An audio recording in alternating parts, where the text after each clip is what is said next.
ప్రపంచాన్ని షేక్ చేసిన బీట్, కోట్లాది హృదయాలను కనెక్ట్ చేసిన వాయిస్ ఇప్పుడు మళ్ళీ ఒకే స్టేజ్ మీద 4 ఏళ్ల తర్వాత king of K pop band BTS grand comeback కు రెడీ అయింది. సౌత్ కొరియా రాజధాని సియోల్ ఇప్పుడు పర్పల్ ఫీవర్ తో ఊగిపోతుంది.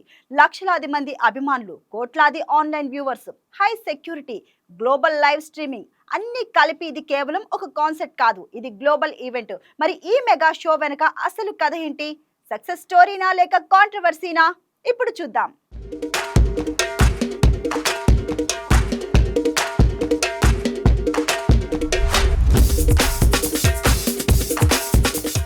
ఇది సాధారణ కచేరీ కాదు, ఇది ఒక గ్లోబల్ మ్యూజిక్ సునామీ. బీటీఎస్ అంటే కేవలం ఒక బ్యాండ్ కాదు, ఒక ఫినామినాన్. RM, జిన్, సుగా, జేహోప్, జిమిన్, వి, జంకుక్ ఈ 7 కలిస్తే ప్రపంచం ఎలా రియాక్ట్ అవుతుందో మరోసారి చూపించడానికి సిద్ధమయ్యారు.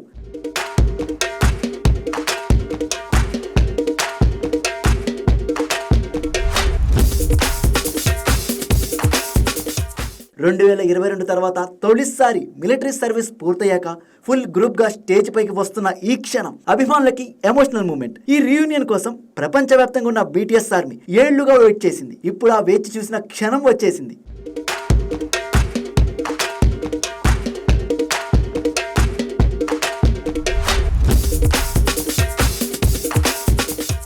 గ్వాంగ్ హమున్ స్క్వేర్ ఈ చరిత్రాత్మక ప్రాంగణం ఇప్పుడు ఓపెన్ ఎయిర్ స్టేడియంలా మారిపోయింది. 14వ శతాబ్దపు రాజప్రసాదం జియోంగ్ బోక్ గంగ్ ప్యాలెస్ నేపథ్యంగా మ్యూజిక్, లైట్స్, ఎనర్జీతో ఈ షో విజువల్ స్పెక్టకల్ గా మారిపోయింది.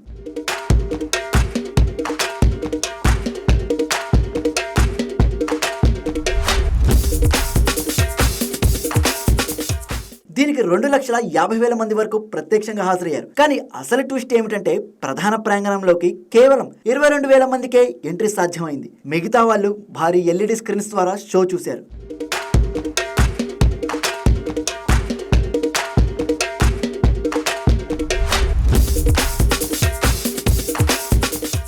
టికెట్లు ఫ్రీ, కానీ అందుకోవడమే కష్టసాధ్యం. మొదటి విడతలో 1000 టికెట్లు సెకండ్లలో సేల్ అవుట్. తర్వాత విడుదల చేసినవి కూడా నిమిషాల్లో ఫినిష్. లక్షల మంది ఆన్లైన్ క్యూలో వెయిట్ చేసినా చాలా మందికి నో ఛాన్స్.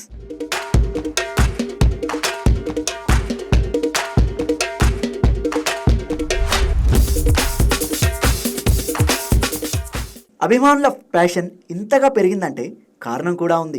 ఈ కాన్సెప్ట్ లో అరిరాంగ్ అనే కొత్త ఆల్బమ్ సాంగ్స్ లైవ్ గా ప్రదర్శించారు. ఈ ఆల్బమ్స్ ని బీటీఎస్ బ్యాండ్ ఫ్యాన్స్ కి లవ్ లెటర్ గా డెడికేట్ చేసింది.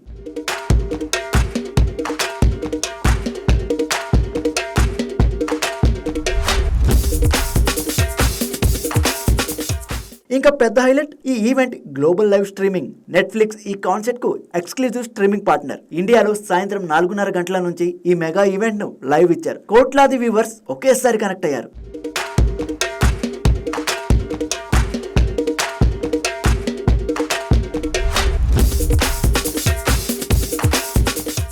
ఇక్కడ మరో పెద్ద ప్రశ్న మొదలవుతుంది. ఇది కేవలం మ్యూజిక్ ఈవెంటా లేక $1 బిలియన్ బిజినెస్ మోడలా? అంచనాల ప్రకారం ఒక బీటీఎస్ కచేరీ ద్వారా 100 కోట్ల ఆదాయం వచ్చింది. టూరిజం, హోటల్స్, ఫుడ్, ట్రాన్స్పోర్ట్ మొత్తం ఎకనామీకి బూస్ట్. స్థానిక వ్యాపారులు చెప్పేది కూడా అదే, మా సేల్స్ క్రిస్మస్ ను మించిపోయాయని.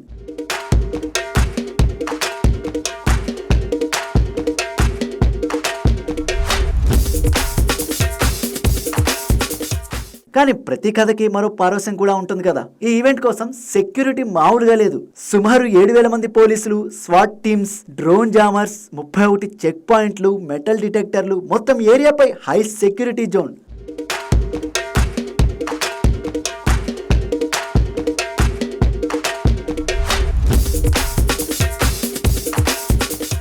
మూడు మెట్రో స్టేషన్లు మూసివేత, అనేక రోడ్లు బ్లాక్, చుట్టుపక్కల భవనాల్లోకి ఎంట్రీ రిస్ట్రిక్ట్. అంటే నగరం సగం స్తంభించినట్టే. అయితే ఇక్కడే విమర్శలు మొదలయ్యాయి. ఒక మ్యూజిక్ షో కోసం ఇంత భారీగా ప్రభుత్వ వనరులు ఉపయోగించడం సరైనదా అనే ప్రశ్న సోషల్ మీడియాలో వైరల్ అవుతోంది.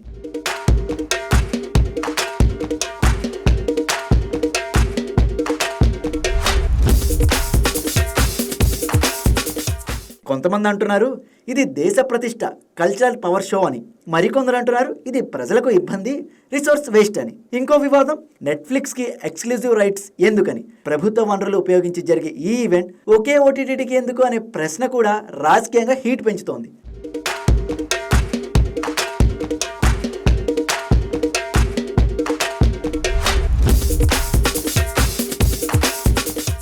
అయితే ఫ్యాన్స్ మాత్రం ఇవన్నీ పట్టించుకోవడం లేదు. వాళ్లకు కావాల్సింది ఒక్కటే, BTS స్టేజ్ పైకి వస్తోంది.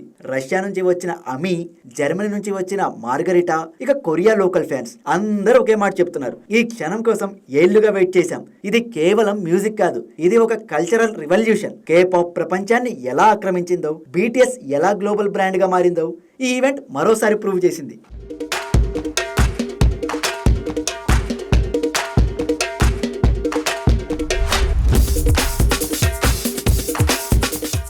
మిలిటరీ సర్వీస్ తర్వాత రీయూనియన్, కొత్త album, world tour announcement, Singapore నుంచి లాస్ ఏంజలస్ వరకు 30+ నగరాల్లో 80కి పైగా షోలు. ఇది కేవలం కంబ్యాక్ కాదు, ఇది గ్లోబల్ టేక్ ఓవర్.